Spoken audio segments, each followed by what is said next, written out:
نحمده ونصلي على رسوله الكريم. أعوذ بالله من الشيطان الرجيم. بسم الله الرحمن الرحيم. يا أيها الذين آمنوا لا تأكلوا أموالكم بينكم بالباطل. وكان في دعاء النبي صلى الله عليه وسلم: اللهم جنبنا الحرام حيث كان أين كان وعند من كان، وحل بيننا وبين أهله، واغبض عنا أيديهم واصرف عنا قلوبهم. میرے محترم بھائیوں، دوستوں اور بزرگوں، شروع رمضان سے اب تک جو سلسلہ چل رہا تھا، حق تعالی شانہ نے اپنی توفیق سے جو باتیں کہلوائی، جو باتیں سنوائی، اس پر عمل کی بنیاد ہے آدمی کے دل کا صحیح ہونا. جب آدمی کا قلب صحیح ہوگا تو وہ صحیح بات کو قبول کرے گا، اور قبول کرے گا تو عمل کرنا اس کے لیے آسان ہوگا. اور قلب کی سلامتی اس کا بہت بڑا دار و مدار رزق کے حلال پر ہے. لہذا رزق کے حلال کے سلسلے میں دو چار باتیں عرض کرنی ہیں. خود نبی حق تعالی شانہ فرماتے ہیں: یا ایھا الذین آمنوا لا تاکلوا اموالکم بینکم بالباطل. خلاصہ اس کا یہی ہے کہ آدمی حلال اور طیب رزق کمائے، کھائے، حرام سے بچے. جب تک آدمی کا رزق حرام ہوگا، وہ چاہے کتنی ہی عبادت کرے، چاہے کتنے ہی مجاہدات کرے، اس کے جو اثرات مرتب ہونے چاہیے وہ مرتب نہیں ہوں گے. اسی لیے نبی کریم صلی اللہ علیہ وسلم نے دعاؤں میں اس کا اہتمام فرمایا اور بہت تاکید سے یہ دعا فرمائی. کیا دعا فرمائی؟ اللہم جنبنا الحرام. اے اللہ مجھے حرام سے بچا لے. حیث کان، جون سا بھی حرام ہو، این کان، جہاں کہیں بھی ہو، عند من کان، جس کے پاس بھی ہو، جون سا ہو، جہاں ہو، جس کے پاس ہو. وحل بیننا وبین اہلہ، اور جن کے پاس حرام ہے ان کے اور ہمارے درمیان آڑ بن جائیے. واغبض عنا ایدیہم، ان کے ہاتھ اگر ہماری طرف بڑھ رہے ہو تو ان کے ہاتھ کو روک دیجئے، ہماری طرف حرام مال کے ہاتھ نہ بڑھے.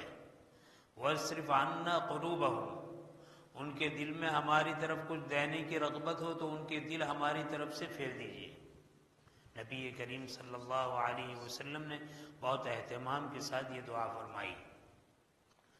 فیض الباری میں علامہ انور شاہ کشمیری رحمۃ اللہ علیہ نے حضرت مجدد الف ثانی رحمۃ اللہ علیہ کا ارشاد نقل کیا ہے، اور اس کے بعد خلاصے کے طور پر نقل کیا ہے کہ آپ صلی اللہ علیہ وسلم کی جتنی تعلیمات ہیں، ان تعلیمات کا خلاصہ اور لب لباب دعا ہے.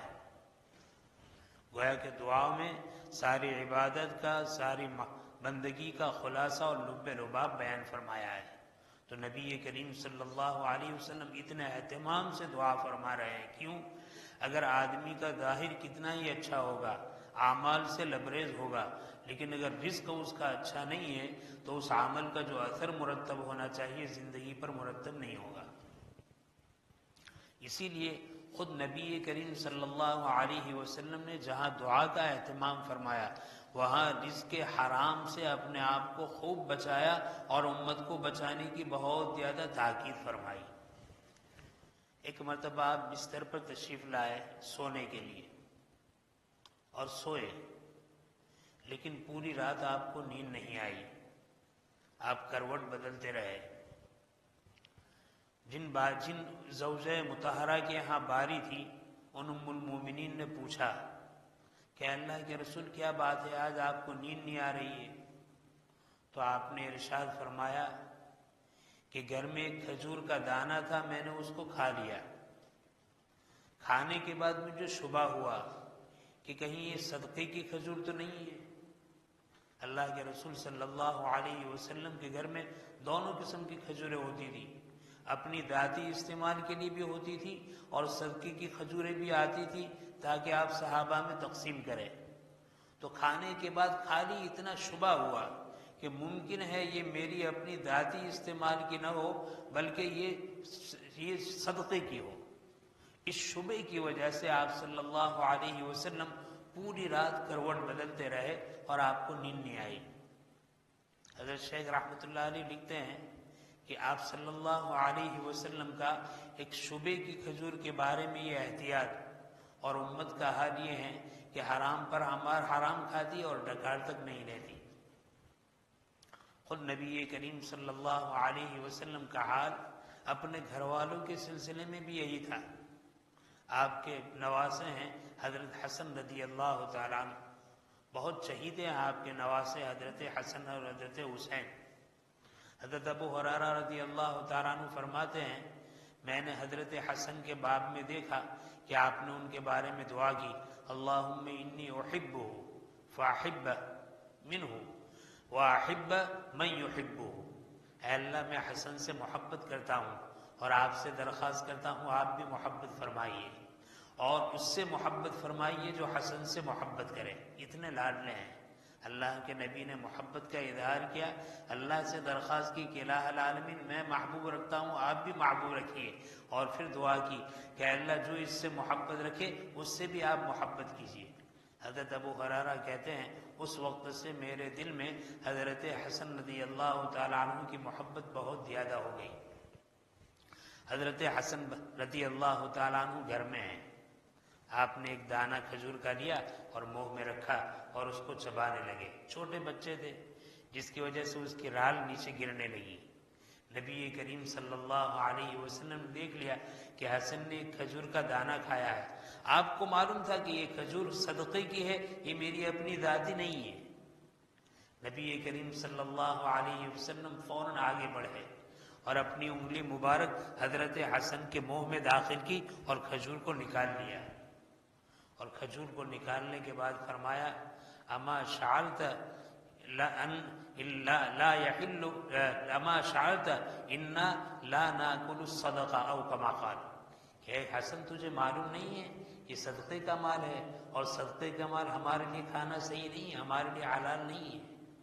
اب چھوٹا بچہ ہے وہ تو مکلف نہیں ہے، لیکن چھوٹے بچے کے منہ سے نکال دیا۔ یہاں تربیت کا ایک پہلو ہے۔ ہمارے معاشرے میں چھوٹا بچہ کوئی ایسا کام کرتا ہے جو خلاف تہذیب ہے یا خلاف شریعت ہے تو ہم فوراً تعویل کرتے ہیں ابھی چھوٹا بچہ ہے چھوڑ دو بعد میں دیکھ لیں گے۔ نبی کریم صلی اللہ علیہ وسلم نے ایسا نہیں کیا۔ نبی کریم صلی اللہ علیہ وسلم نے ان کے بچپنے میں ہی ان کے منہ میں ہاتھ ڈالا اور وہ کھجور کا دانہ نکال دیا۔ علماء نے لکھا ہے اس کا فائدہ کیا ہوگا؟ اس کا فائدہ یہ ہوگا کہ فی الحال تو اس کو صدقے کی کھجور کھانے سے بچا لیا۔ اب یہ بچہ بڑا ہوگا، بڑے ہونے کے بعد اس کے سامنے صدقے کا مال آئے گا تو اس کو یاد آئے گا کہ میرا بچپنا تھا، میرے منہ میں کھجور کا ایک دانہ صدقے کا چلا گیا، میرے بڑوں نے اس کو نکال لیا تھا۔ یہ تربیت کا انداز ہے۔ ہمارا حال کیا ہے؟ چھوٹا ہے، بچہ ہے، ابھی چھوڑ دو بعد میں دیکھ لیں گے۔ بچپن میں اگر نہیں ہم نے روکا، ہم نے تربیت نہیں کی تو بعد میں اس کی تربیت ہونے والی نہیں ہے، بعد میں تو اور خوب سیراب ہو کر کھائے گا۔ اور بچپن میں روک دیا تو اس کو احساس ہوگا کہ بھئی یہ کھانا ہمارے لیے صحیح نہیں ہے، ہمیں نہیں کھانا چاہیے، اسی لیے ہمارے بڑوں نے اس کو روک دیا۔ تو دیکھو صدقے کا مال تھا، جس طرح آپ کے لیے حلال نہیں تھا آپ کی اولاد کے لیے بھی حلال نہیں تھا، آپ خود بھی اس سے بچے اور آپ نے اپنے بیٹے حضرت حسن رضی اللہ تعالیٰ عنہ کو بھی بچایا۔ کیوں بچایا؟ اس لیے کہ حلال اپنا اثر کرتا ہے اور حلال اپنا حرام اپنا اثر کرتا ہے۔ جیسے آپ کسی حکیم صاحب کے پاس جائے اور حکیم صاحب سے کہے حکیم صاحب میرے بدن میں کمزوری ہے، مجھے طاقت کا نسخہ عطا فرمائے۔ حکیم صاحب قیمتی نسخہ تیار کرتے ہیں اور اس کے بعد کہتے ہیں یہ قیمتی نسخہ ہے، صبح اتنا استعمال کرنا ہے، دوپہر اتنا استعمال کرنا ہے، شام کو اتنا استعمال کرتا ہے، اس نے استعمال کرنا ہے، اس طریقے سے استعمال کرنا ہے، لیکن فلاں چیزوں سے بچنا ہے۔ اب وہ آدمی استعمال بھی کرتا ہے لیکن پرہیز کی چیز سے بچتا نہیں ہے تو اس کو فائدہ ہوگا؟ فائدہ نہیں ہوگا۔ پرہیز کی چیز سے بچنا ضروری ہے، تب وہ قیمتی نسخہ استعمال کرے گا تو اس کو فائدہ ہوگا۔ اب وہ قیمتی نسخہ ہے برابر استعمال کرتا ہے اور پرہیز بھی کرتا ہے تو کیا فائدہ ہوگا؟ اس کے بدن میں جو کمزوری ہے وہ ختم ہو جائے گی، اس کو قوت اور طاقت مل جائے گی۔ علماء نے لکھا ہے کہ جس طریقے سے اچھی غذائیں کمزور جسم کے لیے توانائی اور طاقت پیدا کرتی ہے، اسی طریقے سے رزق حلال انسان کے بدن میں قلب کو منور کرتا ہے، قلب کو طاقت دیتا ہے، اور ایسی طاقت دیتا ہے کہ وہ قلب نیک صالح عمل کرنے پر آمادہ ہوتا ہے۔ اور اگر برا مال ہوتا ہے، حرام مال ہوتا ہے، مشتبہ مال ہوتا ہے، تو جیسے انسان گھٹیا کھانا کھاتا ہے، نامضر کھانا کھاتا ہے، وہ اس کی طبیعت پر اثر کرتا ہے، طرح طرح کی بیماری میں مبتلا کرتا ہے۔ تو اگر مشتبہ کھانا ہے، حرام کا کھانا ہے، تو یہ کھانا بھی انسان کے قلب پر اثر کرتا ہے، اور ایسا اثر کرتا ہے کہ وہ اس کو گناہوں کی طرف آمادہ کرتا ہے، گناہوں کی طرف اس کو لے جاتا ہے۔ اسی لیے واقعات میں لکھا ہے، حضرت ابوبکر صدیق رضی اللہ تعالیٰ عنہ، ایک مرتبہ ان کے ہاں حال یہ ہوا کہ ان کے ہاں کئی وقت کا فاقہ ہوا، کھانا نہیں ہے۔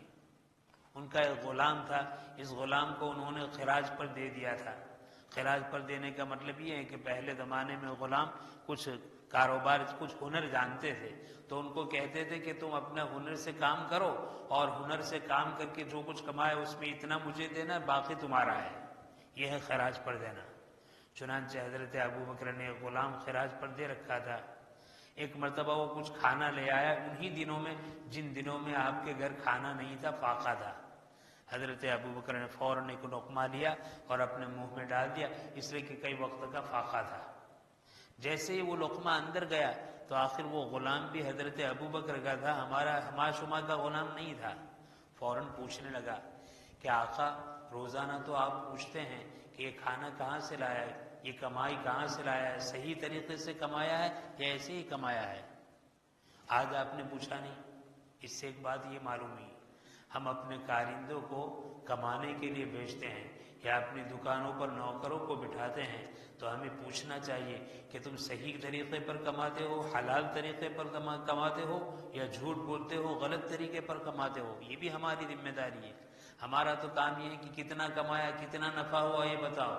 کھوٹ نہیں جانی چاہیے، نفع ملنا چاہیے، زیادہ سے زیادہ ملنا چاہیے، نہیں۔ ہمارا کام یہ بھی ہونا چاہیے کہ ہم اپنے کارندوں کو کہے کہ تم نے جو کمایا ہے وہ حلال طریقے سے کمایا ہے یا حرام طریقے سے کمایا ہے۔ چنانچہ حضرت ابوبکر نے نہیں پوچھا، روزانہ پوچھتے تھے، اطمینان تھا، نہیں پوچھا۔ تو خود غلام نے کہا کہ روزانہ آپ پوچھتے تھے، آج آپ نے پوچھا نہیں؟ کہا کہ کئی وقت کا فاقہ تھا، روزانہ کا اعتماد تھا، اس لیے نہیں پوچھا۔ کہا کہ حضرت ایسا تھا کہ میں زمانہ جاہلیت میں کہانت کرتا تھا، لوگوں کو غیب کی باتیں بتلایا کرتا تھا، حالانکہ میں کہانت سے واقف نہیں تھا۔ میں نے زمانہ جاہلیت میں کہانت کی تھی، اور اس کہانت میں میں نے کہا تھا کہ اجرت لاؤ، تو انہوں نے کہا ابھی اجرت نہیں ہے، جب میرے پاس آئے گی تو دے دوں گا۔ آج میں گیا تو اس کے گھر کھانا پک رہا تھا، اس نے اس میں سے مجھے کھانا دیا کہ زمانہ جاہلیت میں جو کہانت کی تھی اس کی اجرت باقی تھی، وہ اجرت تمہیں دے رہا ہوں۔ حضرت ابوبکر رضی اللہ تعالیٰ عنہ نے کہا یہ کھانا مجھے کھلا دیا؟ کہا کہ ہاں یہ کھانا ہے۔ فوراً ہاتھ انگلیاں اپنے منہ میں ڈالی اور قے کرنا چاہا، لیکن 2-3 وقت کا فاقہ تھا، ایک لقمہ نکلے تو کس طرح نکلے؟ ساتھیوں نے کہا کہ ایسے تو نہیں نکلے گا، خوب پانی پیو اور پانی پینے کے بعد نکالو۔ چنانچہ بڑا پیالہ منگوایا، خوب پانی پیا، اور پانی پینے کے بعد کوشش کرتے رہے یہاں تک کہ خوب پیٹ بھر کر پانی پیا۔ پھر جب انگلیاں پیٹ میں حلق میں ڈالی اور پھر قے کی تو قے کے ساتھ وہ کھانا بھی نکل گیا۔ تو کسی ساتھی نے کہا کہ حضرت اتنی ساری تکلیف اٹھانے کی کیا ضرورت تھی؟ آپ کو فاقہ تھا اور فاقے کے زمانے میں ایسا لقمہ چلا گیا تو اس کی اجازت ہے، گنجائش ہے کہ فضان بچانے کے لیے ایسا لقمہ بھی کھا لے۔ کہا کہ نہیں، میں نے آقا دو جہاں صلی اللہ علیہ وسلم سے سنا کہ گوشت کا جو حصہ حرام مال سے پرورش پاوے، وہ حرام مال سے پرورش پانے والا بدن کا حصہ اس کے لیے تو جہنم ہی زیادہ مستحق ہے، جنت اس کے لیے کراوادار نہیں ہے، جنت اس کے لیے لائق نہیں۔ یعنی ایسا گوشت کا حصہ جو حرام مال سے پرورش پاوے وہ تو جہنم میں جائے گا، جنت اسے قبول نہیں کرے گی۔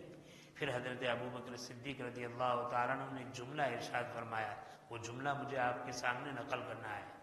کہا کہ یہ لقمہ میں نے جو نکالا، اگر یہ لقمہ ایسے ہی نہیں نکلتا اور اس وقت نکلتا کہ اس کے نکلنے کے ساتھ میری جان نکل جاتی تو میں جان نکال دیتا، لیکن اس لقمے کو اپنے پیٹ میں داخل، اپنے پیٹ میں باقی نہیں رکھتا۔ لو لم تخرج الا مع نفسی لاخرجتها، آپ نے یہ ارشاد فرمایا کہ اگر یہ لقمہ نہیں نکلتا مگر میری جان کے ساتھ نکلتا تو میں جان نکال دیتا، مر جاتا، لیکن اس لقمے کو اپنے پیٹ میں نہیں رکھتا۔ میرے بھائی، بڑی اہمیت اس بات کی ہے کہ آدمی حرام لقمے سے اپنے آپ کو بچائے، حلال لقمہ استعمال کرے۔ اسی لیے حضرت عمر رضی اللہ تعالیٰ عنہ کے باب میں ہیں، سفر میں ہیں، بہت زیادہ بھوک لگی، غلام سے کہا کہیں سے کچھ کھانا لے آؤ۔ غلام ادھر ادھر گیا، کہیں بیت المال کی اونٹنی چل رہی تھی، وہاں سے دودھ دوہا اور دودھ دوہنے کے بعد لے آیا۔ حضرت عمر نے پیا تو کچھ ذائقہ اچھا نہیں لگا۔ کہاں سے لائے؟ کہاں بیت المال کی اونٹنیاں گھوم رہی تھی، وہاں سے میں لے آیا۔ کہا کہ اسی لیے یہ بیت المال کا مال ہمارے لیے نہیں ہے، ہم تو خادم ہیں، ہمیں اپنی اجرت مل جاتی ہے۔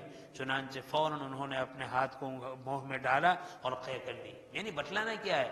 بتلانا یہ کہ یہ حضرات حرام مال سے اپنے آپ کو بے انتہا بچاتے تھے۔ اسی بچانے کا نتیجہ تھا کہ 6 لاکھ مربع میل پر آپ کی حکومت تھی اور آپ کے نام سے قیصر و کسریٰ دبدبہ کھاتے تھے، ڈرتے رہتے تھے۔ تو وجہ کیا تھی؟ وجہ یہی تھی کہ حلال کمائی تھی، حلال غذا تھی جو پیٹ میں جاتی تھی، جس کا اثر بدن کے ایک ایک عضو پر پڑتا تھا۔ خلاصہ میرے بھائی یہی ہے کہ آدمی کو حلال کا احترام کرنا چاہیے، اہتمام کرنا چاہیے اور حرام سے خود بچنا چاہیے۔ حضرت سعد ابن ابی وقاص رضی اللہ تعالیٰ عنہ جلیل القدر صحابی ہے، عشرہ مبشرہ میں سے ہے۔ انہوں نے آپ صلی اللہ علیہ وسلم سے درخواست کی کہ اللہ کے رسول دعا کیجئے اللہ تعالیٰ مجھے مستجاب الدعوات بنا دے، یعنی ایسا بندہ بنا دے کہ میں دعا کروں اور میری دعا اللہ تعالیٰ قبول کر لے۔ حضرت نبی کریم صلی اللہ علیہ وسلم نے 2 باتیں فرمائی، کہا کہ میں دعا کروں گا اللہ تعالیٰ تجھے مستجاب الدعوات بنا لے، ایک تو یہ بات فرمائی۔ دوسری بات فرمائی، اے سعد اپنے لقمے کو حلال رکھا کرو، اپنے لقمے کو مشتبہ اور حرام رکھنے سے بچاؤ۔ معلوم دعا کی قبولیت میں بھی حلال لقمے کو بہت بڑا دخل ہے۔ آج بعض مرتبہ ہم لوگ بہت دعائیں کرتے ہیں اور دعا کرنے کے بعد اس کا نتیجہ ظاہر نہیں ہوتا، تو ہم کہتے ہیں اب دعا ہی کیا کرے، دعا مانگتے ہیں لیکن قبول نہیں ہوتی۔ کیسے دعا قبول ہوگی؟ جب ہمارے پیٹ میں کھانا حرام ہوگا تو پھر دعا قبول نہیں ہوگی۔ دعا کی قبولیت کی شرط لیے کھانا حلال ہو۔ اسی لیے روایت میں آتا ہے ایک آدمی سفر کر رہا ہے، پراگندہ حال ہے اور دعائیں کر رہا ہے، اے اللہ میری ضرورتوں کو پورا فرما۔ حدیث میں ہے، دیکھو ایک آدمی مسافر ہے، مسافر کی دعا قبول ہوتی ہے، پھر وہ اللہ کے راستے میں ہو، اللہ کے راستے میں اور دعا قبول ہوتی ہے، پھر وہ پریشان حال ہو، پریشان حال کی دعا قبول ہوتی ہے۔ 3 چیزیں جمع ہو گئی، مسافر ہے، پراگندہ حال ہے، اللہ کے راستے میں ہے، یعنی تینوں سبب ایسے ہیں کہ دعا قبول ہو۔ لیکن حدیث میں ہے وہ دعا کرتا ہے اس کی دعا قبول نہیں ہوتی۔ کیوں؟ مطعمہ حرام وملبسہ ومشربہ حرام وملبسہ حرام، اس کا کھانا حرام ہے، اس کا پینا حرام ہے، اس کا لباس حرام ہے، جو اس کے گوشت میں پرورش پائی ہے وہ حرام غذا سے، اس کی دعا کہاں قبول ہوگی؟ تو دیکھو اسباب جمع ہے دعا کی قبولیت کے، لیکن دعا قبول نہیں ہو رہی۔ اس لیے بہت ضرورت ہے کہ ہم اپنی کمائی کو زیادہ سے زیادہ حلال بنائیں، تاکہ ہم دین کی جتنی بھی باتیں سنتے ہیں وہ دین کی باتیں ہمارے دلوں میں اترے، اور دلوں میں اترنے کے بعد اس پر عمل کرنا ہمارے لیے آسان ہو جائے۔ حق تعالی شانہ نے جو باتیں بیان کروائی، حق تعالی شانہ اس پر عمل کی توفیق نصیب فرمائے۔ آمین وآخر دعوانا الحمدللہ رب العالمین۔ سبحانك اللهم وبحمدك وتبارك اسمك وتعالى جدك وجل ثناؤك ولا إله غيرك. اللهم صل على محمد كلما ذكره الذاكرون وصل على محمد كلما غفل عن ذكره الغافلون. ربنا آتنا في الدنيا حسنة وفي الآخرة حسنة وقنا عذاب النار. ربنا لا تزغ قلوبنا بعد إذ هديتنا وهب لنا من لدنك رحمة إنك أنت الوهاب. اللهم إنا نسألك الهدى والتقى والعفاف والغنى. اللهم إنا نسألك ونسألك العفو والعافية في الدين والدنيا والآخرة. اللهم أحسن عاقبتنا في أمور كلها ولا تكلنا إلى أنفسنا طرفة عين فإنك تعلم خائنة الأعين وما تخفي الصدور. اللهم لا سهل إلا ما جعلته سهلا وأنت تجعل الحزن سهلا إذا شئت. لا إله إلا الله الحليم الكريم. سبحان الله رب العرش العظيم والحمد لله رب العالمين. اللهم آتنا علما نافعا ورزقا واسعا وحلالا طيبا وشفاء من كل داء. اللهم بارك لنا فيما رزقتنا واغفر لنا وارحمنا انك على كل شيء قدیر. الہی اپنے فضل و کرم سے ہمارے جمع ہونے کو قبول فرما، ہمارے گناہوں کو معاف فرما، ہمارے خطاؤں سے درگزر فرما، ہمارے سیئات کو حسنات سے مبدل فرما. الہ العالمین ہمیں رزق حلال اور طیب نصیب فرما. اے اللہ امت مسلمہ رزق حلال کے باب میں پریشان حال ہیں. اے اللہ رزق حلال کے دروازے کم ہو چکے ہیں، حرام کی شکلیں بہت زیادہ عام ہو چکی ہیں، مشتبہ سے بچنا مشکل ہو چکا ہے، سود کا دھواں گھر گھر پہنچ چکا ہے. اے اللہ آپ نہ بچائے تو کوئی بچ نہیں سکتا، اور آپ بچائے تو کوئی کچھ کر نہیں سکتا. الہ العالمین ہم آپ سے رزق حلال کا سوال کرتے ہیں. اے اللہ مشتبہ رزق سے بھی ہماری حفاظت فرما، حرام رزق سے بھی ہماری حفاظت فرما. الہ العالمین ہمارا رزق آسمانوں میں ہے تو زمین پر اتار دیجئے، اندر ہے تو باہر نکال دیجئے، دور ہے تو قریب کر دیجئے، قریب ہے تو اس سے انتفاع کی توفیق عطا فرما دیجئے. الہ العالمین دھوکے سے، جھوٹ سے، فریب سے حاصل کیے ہوئے مال سے ہماری حفاظت فرما. کاروبار میں سچائی اور امانت داری عطا فرما. رزق حلال کے اثرات کو ہماری زندگیوں میں مرتب فرما. اے اللہ رزق حرام کے اثرات ہم دیکھ چکے. اے اللہ تیری نافرمانی عام ہو چکی ہے. اے اللہ گھر میں ہر چھوٹا اپنے بڑی کی نافرمانی پر تلا ہوا ہے. اولاد نافرمان ہیں، بیویاں نافرمان ہیں، خدام اور غلام نافرمان ہیں. اے اللہ یہ حرام رزق کا صلہ ہے اور حرام رزق کا نتیجہ ہے. اے اللہ حلال اور طیب رزق نصیب فرما. حلال اور طیب رزق کی حصول کو آسان فرما. قدم قدم پر ہماری نصرت فرما. ہمیں اے اللہ پاکیزہ رزق نصیب فرما، برکت والا رزق نصیب فرما. اے اللہ تیرے حبیب صلی اللہ علیہ وسلم اور تیرے صحابہ کے جو تیرے نیک بندے صحابہ کے جو واقعات سنے ہیں، اے اللہ اس کو عملی طور پر ہمیں اپنانے کی توفیق عطا فرما. اے اللہ ہماری حفاظت فرما، ہماری نسلوں کی حفاظت فرما، ہمارے تجاروں کی حفاظت فرما، ہمارے کاروبار کرنے والے بھائیوں کی حفاظت فرما. ہر فرد بشر، ہر مومن مرد کی حفاظت فرما، ہر مومن کمانے والے کی حفاظت فرما. الہ العالمین ہر خیر کو مقدر فرما. اے اللہ ہر شر سے حفاظت فرما. اے اللہ ہماری پریشانیوں کو دور فرما. اے اللہ ہم بیمار ہیں، ہمیں شفاء کاملہ عاجلہ دائمہ نصیب فرما. کمزور ہیں، قوت عطا فرما. اے اللہ ہم تجھ سے جو کچھ سوال کر رہے ہیں عافیت کے ساتھ پورا فرما. اے اللہ ہماری ضرورتوں کو آپ ہم سے زیادہ جانتے ہیں، ہماری ساری ضرورتوں کو پورا فرما. اے اللہ رمضان کا مبارک عشرہ قریب الختم ہے. اے اللہ ہمیں زیادہ سے زیادہ وصول کرنے کی توفیق عطا فرما. جو ٹوٹی پھوٹی عبادت ہوئی ہیں اے اللہ اس سے قبول فرما اور مزید کی قدردانی کی توفیق عطا فرما. اے اللہ آپ نے اپنا فضل فرمایا، رمضان جیسا مبارک مہینہ نصیب فرمایا. اے اللہ جیسے قدر کرنی چاہیے ہم سے نہیں قدر ہو سکی، اے اللہ اس کوتاہی کو درگزر فرما. اے اللہ ہمیں صحت عطا فرما اور عافیت عطا فرما. زیادہ سے زیادہ عبادت کا اہتمام نصیب فرما. اس کی گھڑیوں کی حفاظت کی توفیق عطا فرما. اے اللہ گھڑیوں کو ضائع کرنا ہمارا شیوا بن چکا ہے، ہم پاک مہینے میں مبارک مہینے کی گھڑیوں کی ضائع کرنے والے بن چکے ہیں. اے اللہ ہمیں اپنے اوقات کی حفاظت کرنے والا بنا دے، اوقات کو پورا وصول کرنے والا بنا دے. اے اللہ جتنے خیر ہیں مقدر فرما، جتنے شرور و فتن ہیں اس سے حفاظت فرما. جو کچھ مانگا وہ بھی عطا فرما، جو کچھ رہ گیا اپنے فضل سے اس سے بڑھ کر اور بہتر عافیت کے ساتھ بے مانگے نصیب فرما. ربنا تقبل منا انك انت السميع العليم وتب علينا انك انت التواب الرحيم. وصلى الله تعالى على خير خلقه سيدنا ومولانا محمد وآله وصحبه اجمعين. آمين برحمتك يا ارحم الراحمين.